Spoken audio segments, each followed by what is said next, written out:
ಮುಂದೆ ಪ್ರಯಾಣ ಮಾಡೋರು, ಇಸ್ರಾಯೇಲ್ ಜನಾಂಗದವರು. ಈ ರೀತಿ ಪ್ರಯಾಣ ಮಾಡುವಂಥ ಸಂದರ್ಭದಲ್ಲಿ ದೇವರು ಅವರಿಗೆ ಒಂದು ಮಂದಿರವನ್ನು, ಬಟ್ಟೆಗಳ ಮೂಲಕ ಮಂದಿರವನ್ನು ಕಟ್ಟಿರಿ ಅಂತ ಹೇಳಿದ್ದಾನೆ. ಕಟ್ಟಿದ್ದಾರೆ. ಆ ಮಂದಿರ ಮೇಲೆ ದೇವರ ತೇಜಸ್ಸು ಬರುತ್ತೆ. ಅವರು ಇಸ್ರಾಯೇಲ್ ಜನಾಂಗದವರು ಅಲ್ಲೇ ಇರಬೇಕು. ಆ ಮೇಘವು ಮುಂದಕ್ಕೆ ಹೋದರೆ ಇವರು ಪ್ರಯಾಣ ಮಾಡಬೇಕು. ಅದೇ ಮಾತಿದೆ ನೋಡಿ, ಒಂದು ಸಾರಿ 36ನೇ ವಚನ, 40ನೇ ಅಧ್ಯಾಯ 36ನೇ ವಚನದಲ್ಲಿ ನೋಡೋಣ ಪ್ರಿಯರೇ. ಆ ಮೇಘವು ಗುಡಾರವನ್ನು ಬಿಟ್ಟು ಮೇಲಕ್ಕೆ ಹೋದಾಗ ಇಸ್ರಾಯೇಲ್ಯರು ಮುಂದೆ ಪ್ರಯಾಣ ಮಾಡುವರು. ಆ ಮೇಘವು ಬಿಡದೆ ಇರುವಾಗ ಅದು ಬಿಡುವ ತನಕ ಪ್ರಯಾಣ ಮಾಡದೇ ಇರುವರು. ಅಂದರೆ ಆ ಮೇಘ ಗುಡಾರದ ಸುತ್ತು, ಯಾವ ಗುಡಾರದ ಸುತ್ತು?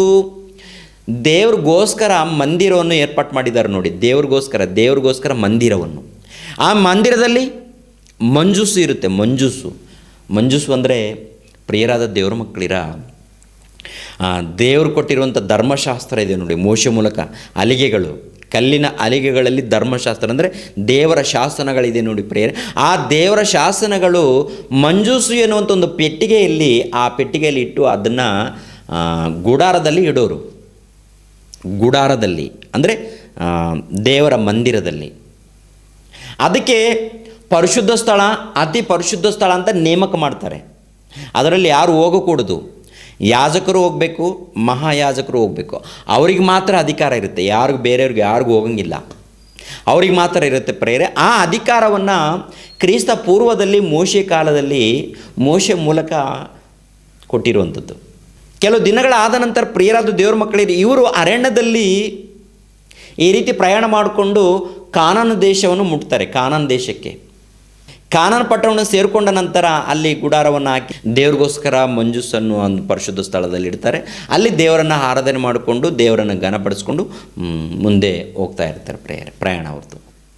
ಕೆಲವು ವರ್ಷಗಳಾದ ನಂತರ ದಾವೀದನ ಕಾಲ, ಮೋಶೆ ಕಾಲ ಏನಂತಂದರೆ ಕ್ರಿಸ್ತ ಪೂರ್ವ 1500 ವರ್ಷಗಳ ಹಿಂದೆ. ಮೋಶೆಗೂ ದಾವೀದನಿಗೂ ಸುಮಾರು 500 ವರ್ಷಗಳು ವ್ಯತ್ಯಾಸ ಇದೆ ರೀ. ಮೋಶೆಗೂ ದಾವೀದನಿಗೂ ಸುಮಾರು 500 ವರ್ಷಗಳು ವ್ಯತ್ಯಾಸ ಇರುತ್ತೆ. ತಂದೆಯಾದ ದೇವರು ದಾವೀದನನ್ನು ಅರಸನನ್ನಾಗಿ ನೇಮಕ ಮಾಡ್ತಾನೆ. ಅರಸನು ಅಂದರೆ ಇಸ್ರಾಯೇಲ್ ಜನಾಂಗದವರಿಗೆ ಅರಸನನ್ನಾಗಿ ನೇಮಕ ಮಾಡ್ತಾನೆ. ಅರಸನನ್ನಾಗಿ ನೇಮಕ ಮಾಡಿದಾಗ ದಾವೀದನು ಎಲ್ಲವನ್ನು ಜಯ ಹೊಂದುತ್ತಾನೆ. ಜಯ ಹೊಂದಿದ ನಂತರ ದಾವೀದ್ ಮಹಾರಾಜನು ದೊಡ್ಡ ಅರಮನೆ ಮೇಲೆ, ತನ್ನ ಅರಮನೆ ಮೇಲೆ, ತನ್ನ ಮನೆಯ ಮೇಲೆ, ಅರಸನ ಮನೆಗಳು ಯಾವ ರೀತಿ ಇರುತ್ತೇಳೆ, ಅರಸರ ಮನೆಗಳು ಅದ್ಭುತವಾಗಿ ದೊಡ್ಡದಾಗಿ ಉನ್ನತ ಸ್ಥಾನದಲ್ಲಿ ಕಟ್ಟಿಸ್ಕೊಂಡಿರ್ತಾರೆ. ಹೌದಲ್ವಾ? ದಾವೀದ್ ಮಹಾರಾಜನು ಕೂಡ ಒಂದು ಉನ್ನತವಾದಂಥ ಅರಸನು. 40 ವರ್ಷಗಳು ಪರಿಪಾಲನೆ ಮಾಡಿರುವಂಥ ಅರಸನು.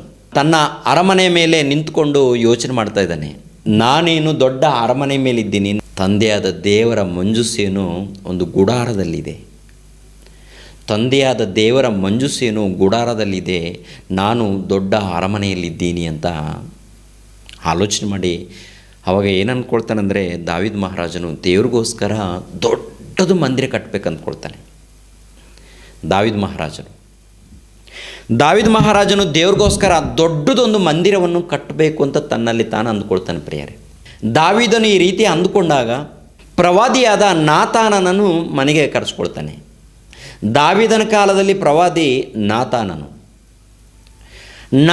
ಎನ್ನುವಂಥ ಈ ಪ್ರವಾದಿಯನ್ನು ಕರೆಸಿಕೊಂಡು, ನಾನು ದೇವ್ರಿಗೋಸ್ಕರ ದೊಡ್ಡದೊಂದು ಮನೆಯನ್ನು, ದೊಡ್ಡದೊಂದು ಮಂದಿರವನ್ನು ನಿರ್ಮಾಣ ಮಾಡಬೇಕು ಅಂದ್ಕೊಂಡಿದ್ದೀನಿ ಅಂತ. ನಾತಾನನೆನ್ನುವಂಥ ಈ ಪ್ರವಾದಿ, ದೇವರು ನಿನ್ನೊಟ್ಟಿಗಿದ್ದಾನೆ, ನಿನ್ನು ಕಟ್ಟು, ಪರವಾಗಿಲ್ಲ ಅಂತೇಳಿ ಹೋಗ್ತಾನೆ. ಒಂದು ಸಾರಿ 2ನೇ ಸಮುವೇಲ ಗ್ರಂಥ 7ನೇ ಅಧ್ಯಾಯ 1ನೇ ವಚನದಿಂದ ಒಂದು ಸಾರಿ ನೋಡೋಣ ಪ್ರಿಯರಾದ ದೇವ್ರ ಮಕ್ಕಳಿರ.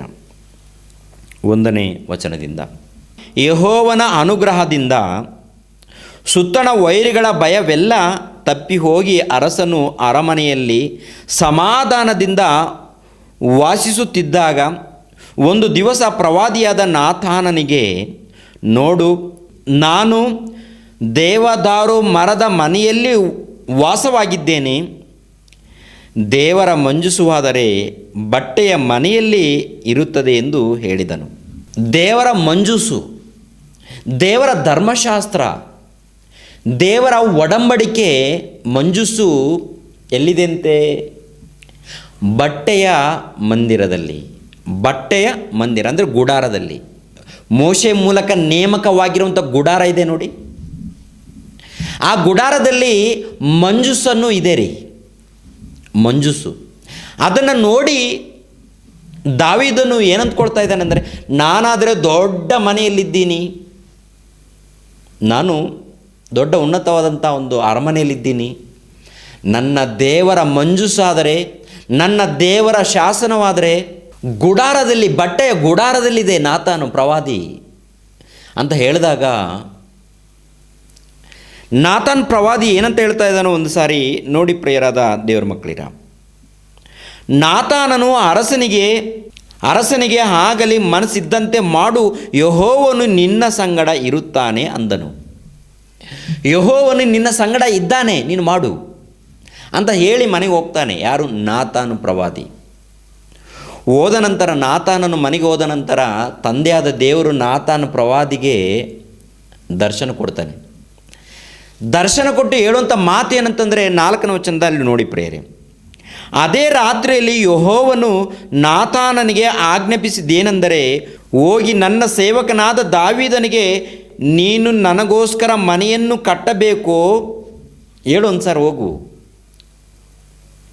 ಯಾವತ್ತಾದರೂ ನನಗೆ ಮನೆಯನ್ನು ಕಟ್ಟು ಅಂತ ನಾನು ಹೇಳಿದ್ದೀನ ದಾವೀದನಿಗೆ? ಹೇಳಿಲ್ಲ. ಈ ವಚನಗಳಲ್ಲೇ ಕಂಟಿನ್ಯೂ ಆಗಿ ಓದಬೇಕು ನಾವು.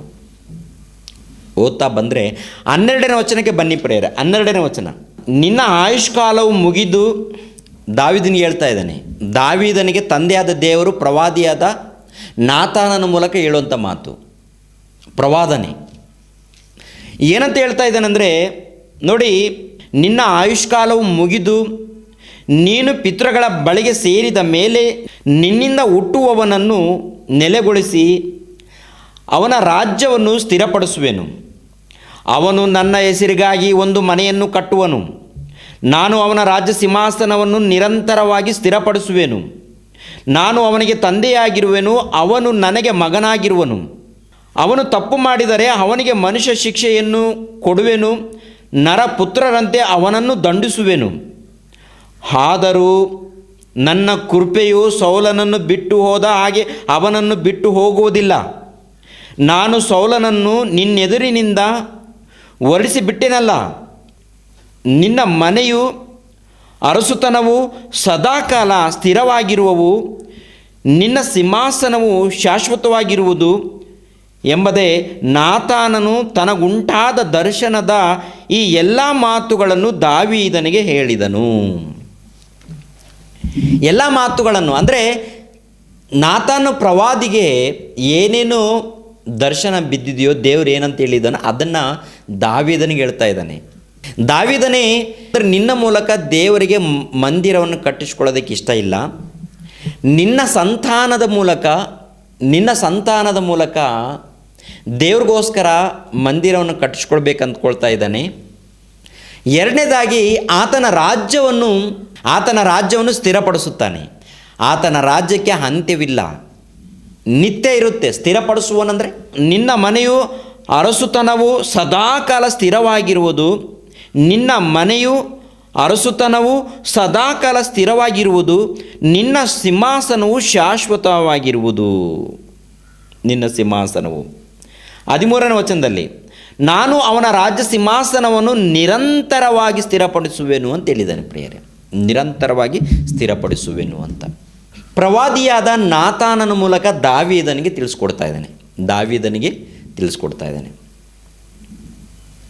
ಅಂದರೆ ನಿನ್ನ ಸಂತಾನದ ಮೂಲಕ, ನಿನ್ನ ಮಗನ ಮೂಲಕ, ನಿನ್ನ ಸಂತಾನದ ಮೂಲಕ ನಾನು ನನಗೋಸ್ಕರ ಮಂದಿರವನ್ನು ಕಟ್ಟಿಸ್ಕೊಳ್ತೀನಿ, ಆತನ ರಾಜ್ಯ ನಿತ್ಯವೂ ಇರುತ್ತೆ ಅಂತ ಹೇಳಿದ್ದಾನೆ ಪ್ರಿಯರೇ. ಪ್ರವಾದಿಯಾದ ನಾತಾನನು ದಾವೀದಿಗೆ ಹೇಳ್ತಾನೆ. ದಾವೀದನೇನು ಮಾಡ್ತಾನೆ ಅವಾಗ? ಓಕೆ, ನಾನು ಕಟ್ಟೋದಿಲ್ಲ, ನನ್ನ ಮಗನ ಮೂಲಕ ದೇವರು ಮಂದಿರವನ್ನು ಕಟ್ಟಿಸ್ಕೊಳ್ಬೇಕು ಅಂದ್ಕೊಂಡಿದ್ದಾನೆ, ಆದ್ದರಿಂದ ನಾನು ಮರಣಿಸಿದ ನಂತರ ನನ್ನ ಮಗನು ಕಟ್ಟುವನು ಅಂತ ಹೇಳಿ ಆತನೇನು ಮಾಡಿದ್ದಾನಂತಂದರೆ ತನ್ನ ಮಗನಾದ ಸೊಲೊಮೋನನಿಗೆ ಈ ಮಾತನ್ನು ಹೇಳ್ತಾ ಇದ್ದಾನೆ. 1ನೇ ಪೂರ್ವಕಾಲ ವೃತ್ತಾಂತ 22ನೇ ಅಧ್ಯಾಯ 6ನೇ ವಚನದಿಂದ 16ನೇ ವಚನ ತನಕ. ಇಲ್ಲಿ ಏನಿರುತ್ತೆ ಅಂದರೆ, ದಾವೀದ್ ಮಹಾರಾಜನು ನಾತಾನ್ ಪ್ರವಾದಿಯ ಮೂಲಕ ಹೇಳಿರುವಂಥ ಈ ಮಾತುಗಳನ್ನು ಆಧಾರ ಮಾಡಿಕೊಂಡು ಏನು ಮಾಡ್ತಾನಂದರೆ, ನನ್ನ ಮಗನ ಮೂಲಕ ದೇವರು ಒಂದು ದೊಡ್ಡದು ಮಂದಿರವನ್ನು ಕಟ್ಟಿಸ್ಕೊಳ್ಬೇಕು ಅಂದ್ಕೊಳ್ತಾ ಇದ್ದಾನೆ. ಆದ್ದರಿಂದ ನನ್ನ ಮಗನ ಮೂಲಕ ಮಂದಿರವನ್ನು ಕಟ್ಟಿಸ್ಕೊಳ್ಬೇಕಂತ ಉದ್ದೇಶ ದೇವ್ರಿಗಿದೆ. ನನ್ನ ಮಗನಿಗೆ ಸಹಾಯ ಮಾಡ್ತೀನಿ ನಾನು. ನನ್ನ ಮಗನು ಉನ್ನತವಾದಂಥ ಮಂದಿರವನ್ನು ಕಟ್ಟಬೇಕು. ನನ್ನ ಮಗನು ಸೊಲೊಮೋನನು ದೇವರಿಗೆ. ಆದ್ದರಿಂದ ನನ್ನ ಮಗನಿಗೆ ಬೇಕಾಗಿರುವಂಥ ವಸ್ತುಗಳು, ಬಂಗಾರದ ವಸ್ತುಗಳು, ಬೆಳ್ಳಿ ವಸ್ತುಗಳು, ಏನೇನು ಬೇಕೋ ಎಲ್ಲವನ್ನು ಕೂಡ ನಾನು ಕೂಡಿಸಿ ನನ್ನ ಮಗನಿಗೆ ಕೊಡಬೇಕು ಅಂತ ಆಲೋಚನೆಯಿಂದ ಏನ್ರಿ ದಾವೀದ ಮಹಾರಾಜನು ಏನು ಮಾಡ್ತಾನಂದರೆ, ಬೆಳ್ಳಿಯನ್ನು, ಬಂಗಾರವನ್ನು, ತಾಮ್ರವನ್ನು, ಕಬ್ಬಿಣವನ್ನು, ಬೆಲೆ ಬಾಳುವಂಥ ಕಲ್ಲುಗಳನ್ನು, ಬೆಲೆ ಬಾಳುವಂಥ ಮರಗಳನ್ನು ಎಲ್ಲವನ್ನು ಕೂಡ ಕೂಡಿಸಿ ಇಡ್ತಾನೆ ಪ್ರಿಯರೇ. ಬೆಳ್ಳಿ, ಬಂಗಾರ, ತಾಮ್ರ, ಬೆಲೆ ಬಾಳುವಂಥ ವಸ್ತುಗಳು. ಯಾಕೆಂದರೆ ತಂದೆಯಾದ ದೇವರಿಗೆ ಒಂದು ಉನ್ನತವಾದಂಥ ಮಂದಿರವನ್ನು ಕಟ್ಟಬೇಕು. ನಾನು ಕಟ್ಟಬೇಕಂತ ಆಲೋಚನೆ ನನಗಿದೆ ಅಂತ ದಾವೀದ್ ಮಹಾರಾಜ ಅಂದುಕೊಂಡಿದ್ದಾನೆ. ನಾನು ಕಟ್ಟಬೇಕು, ದೇವರಿಗೆ ನಾನು ಕಟ್ಟಬೇಕು ಅಂದುಕೊಂಡಿದ್ದಾನೆ. ಆದರೆ ದೇವರು ನನ್ನ ಮಗನ ಮೂಲಕ ಕಟ್ಟಿಸ್ಕೊಳ್ತೀನಿ ಅಂತ ಹೇಳಿದ್ದಾನೆ. ಆದ್ದರಿಂದ ನನ್ನ ಮಗನ ಮೂಲಕ ಕಟ್ಟಿಸ್ಕೊಳ್ಳಿ, ನನ್ನ ಮಗನಿಗೆ ಎಲ್ಲ ಸಹಾಯವನ್ನು ನಾನು ಮಾಡ್ತೀನಿ, ನನ್ನ ಮಗನೇ ಕಟ್ಟಲಿ ಅಂತ ಹೇಳಿ ದಾವೀದ್ ಮಹಾರಾಜನು ತನ್ನ ಮಗನನ್ನು ಕರೆಸಿ, ತಂದೆಯಾದ ದೇವರು ನನಗೆ ಈ ರೀತಿ ಹೇಳಿದ್ದಾನೆ, ನಾನು ದೇವರಿಗೆ ಮಂದಿರವನ್ನು ಕಟ್ಟಬಾರ್ದು, ಯಾಕೆಂದರೆ ನನ್ನ ಕೈಯಲ್ಲಿ ರಕ್ತವೇ ತುಂಬಿದೆ, ಯಾಕೆಂದರೆ ಅನೇಕ ಮಂದಿ ಮನುಷ್ಯರನ್ನು ಕೊಂದಾಕಿದ್ದೀನಿ, ಸಾಯಿಸಿದ್ದೀನಿ, ಅದಕ್ಕೆ ನನಗೆ ಬೇಡ ಅಂತ ಹೇಳಿದ್ದಾನೆ. ಆದ್ದರಿಂದ ನೀನು ಕಟ್ಟು ಸೊಲೊಮೋನ್, ದೇವ್ರಿಗೋಸ್ಕರ ದೊಡ್ಡ ಮಂದಿರವನ್ನು ಕಟ್ಟು, ಅದಕ್ಕೆ ಬೇಕಾಗಿರುವಂಥ ಬಂಗಾರವು, ಬೆಳ್ಳಿ, ತಾಮ್ರ, ಏನೇನು ಬೇಕೋ ಎಲ್ಲವನ್ನು ಕೂಡ ನಾನು ಸಿದ್ಧ ಮಾಡಿಟ್ಟಿದ್ದೀನಿ. ಇನ್ನು ನೀನು ಕೂಡ ಸಂಪಾದನೆ ಮಾಡು, ಎಲ್ಲರ ಮೂಲಕ ಹೋಗಿ ನೀನು ಕೂಡ ಸಂಪಾದನೆ ಮಾಡು. ಒಟ್ಟಿನಲ್ಲಿ ದೇವರಿಗೆ ಉನ್ನತವಾದಂಥ ಮಂದಿರವನ್ನು ನೀನು ಕಟ್ಟಬೇಕು ಸೊಲೊಮೋನ್. ಯಾಕೆಂದರೆ ನಾನು ಕೇಳ್ಕೊಂಡಿದ್ದೀನಿ ದೇವ್ರಿಗೆ ಕಟ್ಟಬೇಕಂತ, ದೇವ್ರು ನನಗೆ ಬೇಡ ಅಂತ ಹೇಳಿದ್ದಾನೆ. ನನ್ನ ಮಗನಾಗಿರುವಂಥ ನಿನ್ನ ಮೂಲಕ ಕಟ್ಟಿಸ್ಕೊಳ್ತೀನಿ ಅಂತ ಹೇಳಿದ್ದಾನೆ. ಆದ್ದರಿಂದ ನೀನು ದೇವರಿಗೆ ಉನ್ನತವಾದಂಥ ಮಂದಿರವನ್ನು ಕಟ್ಟಬೇಕು ಸೊಲೊಮೋನ್ ಅಂತ ಹೇಳಿ, ಎಷ್ಟು ಬಂಗಾರವನ್ನು, ಎಷ್ಟು ಬೆಳ್ಳಿಯನ್ನು, ಎಷ್ಟು ತಾಮ್ರವನ್ನು, ಎಷ್ಟು ಬೆಲೆ ಬಾಳುವಂಥ ಕಲ್ಲುಗಳನ್ನು, ಬೆಲೆ ಬಾಳುವಂಥ ವಸ್ತುಗಳನ್ನು ಏನ್ರಿ ದಾವೀದ ಮಹಾರಾಜನು ಕೂಡಿಟ್ಟಿದ್ದಾನೆ ಪ್ರಿಯರೇ. ಒಂದು ಸರಿ ನೋಡುವಾಗ ಪ್ರಿಯರಾದ ದೇವ್ರ ಮಕ್ಕಳಿರ ಎಷ್ಟು ಕಷ್ಟಪಟ್ಟಿದ್ದಾನೆ ಗೊತ್ತಾ, ದೇವ್ರಿಗೋಸ್ಕರ ಮಂದಿರವನ್ನು ಕಟ್ಟಬೇಕು ಎನ್ನುವಂಥ ಆಲೋಚನೆಯಿಂದ ದಾವೀದ ಮಹಾರಾಜನು ಎಷ್ಟೋ ಕಷ್ಟಪಟ್ಟಿದ್ದಾನೆ ಪ್ರಿಯರೇ. ಒಂದು ಉನ್ನತವಾದಂಥ ಸ್ಥಾನವನ್ನು, ಒಂದು ಉನ್ನತ ಮಂದಿರವನ್ನು ಕಟ್ಟಬೇಕು, ನನ್ನ ಮಗನ ಮೂಲಕ ಕಟ್ಟಿಸ್ಕೊಳ್ಬೇಕು, ನನ್ನ ಮಗನ ಮೂಲಕ ಕಟ್ಟಿಸ್ಬೇಕು ಅಂತ ನೋಡಿ. 22ನೇ ಅಧ್ಯಾಯ, 1ನೇ ಪೂರ್ವಕಾಲ ವೃತ್ತಾಂತ 22ನೇ ಅಧ್ಯಾಯ 6ನೇ ವಚನದಿಂದ, ಆಮೇಲೆ ಅವನು ತನ್ನ ಮಗನಾದ ಸೊಲೊಮೋನನನ್ನು ಕರೆಸಿ, ಇಸ್ರಾಯೇಲ್ ದೇವರಾದ ಯೆಹೋವನಿಗೋಸ್ಕರ ಆಲಯವನ್ನು ಕಟ್ಟಬೇಕೆಂದು ಅವನಿಗೆ ಆಜ್ಞಾಪಿಸಿ, ನಾನು ನನ್ನ ದೇವರಾದ ಯೆಹೋವನ ಹೆಸರಿಗೋಸ್ಕರ ಆಲಯವನ್ನು ಕಟ್ಟಬೇಕೆಂದು ಮನಸ್ಸು ಮಾಡಿದೆನು. ಆದರೆ ಯೆಹೋವನು ನನಗೆ, ನೀನು ಬಹಳ ರಕ್ತವನ್ನು ಸುರಿಸಿದವನು, ಮಹಾಯುದ್ಧಗಳನ್ನು ನಡೆಸಿದವನು ಆಗಿರುತ್ತಿ, ನೀನು ನನ್ನ ಎದುರಿನಲ್ಲಿ ಬಹಳ ರಕ್ತವನ್ನು ಸುರಿಸಿದ್ದರಿಂದ ನನ್ನ ಹೆಸರಿಗಾಗಿ ಆಲಯವನ್ನು ಕಟ್ಟಬಾರದು. ನಿನಗೆ ಒಬ್ಬ ಮಗನು ಹುಟ್ಟುವನು, ಅವನು ಸಮಾಧಾನ ಪುರುಷನಾಗಿರುವನು. ನಾನು ಅವನ ಸುತ್ತಣ ಎಲ್ಲ ವಿರೋಧಿಗಳನ್ನು ಅಣಗಿಸಿ ಅವನಿಗೆ ಸಮಾಧಾನವನ್ನು ಅನುಗ್ರಹಿಸುವೆನು. ಅವನಿಗೆ ಸೊಲೊಮೋನ್ ಎಂಬ ಹೆಸರಿರುವುದು. ಅವನ ಕಾಲದಲ್ಲಿ ಇಸ್ರಾಯೇಲರಿಗೆ ಸಮಾಧಾನವನ್ನು, ಸೌಭಾಗ್ಯವನ್ನು ದಯಪಾಲಿಸುವೆನು. ಅವನೇ ನನ್ನ ಹೆಸರಿಗಾಗಿ ಒಂದು ಮನೆಯನ್ನು ಕಟ್ಟುವನು. ಅವನು ನನಗೆ ಮಗನಾಗಿರುವನು, ನಾನು ಅವನಿಗೆ ತಂದೆಯಾಗಿರುವೆನು. ಇಸ್ರಾಯೇಲ್ಯರಲ್ಲಿ ಅವನ ರಾಜ್ಯ ಸಿಂಹಾಸನವನ್ನು ನಿರಂತರವಾಗಿ ಸ್ಥಿರಪಡಿಸುವೆನು ಎಂಬುದಾಗಿ ಹೇಳಿದನು. ನನ್ನ ಮಗನೇ, ನೀನು ಕೃತಜ್ಞಾರ್ಥನಾಗುವಂತೆಯೂ ನಿನ್ನ ದೇವರಾದ ಯೆಹೋವನು ನಿನ್ನ ವಿಷಯದಲ್ಲಿ ಮಾಡಿದ ವಾಗ್ದಾನದ ಪ್ರಕಾರ ನೀನು ದೇವಾಲಯವನ್ನು ಕಟ್ಟುವಂತೆಯೂ ಆತನು ನಿನ್ನ ಸಂಗಡ ಇರಲಿ. ನೀನು ನಿನ್ನ ದೇವರಾದ ಯೆಹೋವನ ಧರ್ಮಶಾಸ್ತ್ರವನ್ನು ಕೈಕೊಳ್ಳುವಂತೆ ಆತನು ನಿನಗೆ ಜ್ಞಾನ ವಿವೇಕಗಳನ್ನು ದಯಪಾಲಿಸಲಿ. ದಾವೀದ ಮಹಾರಾಜನು ತನ್ನ ಮಗನಿಗೆ ಹೇಳ್ತಾ ಇದ್ದಾನೆ, ಇಸ್ರಾಯೇಲ್ಯರನ್ನು ಆಳುವುದಕ್ಕೆ ನಿನ್ನ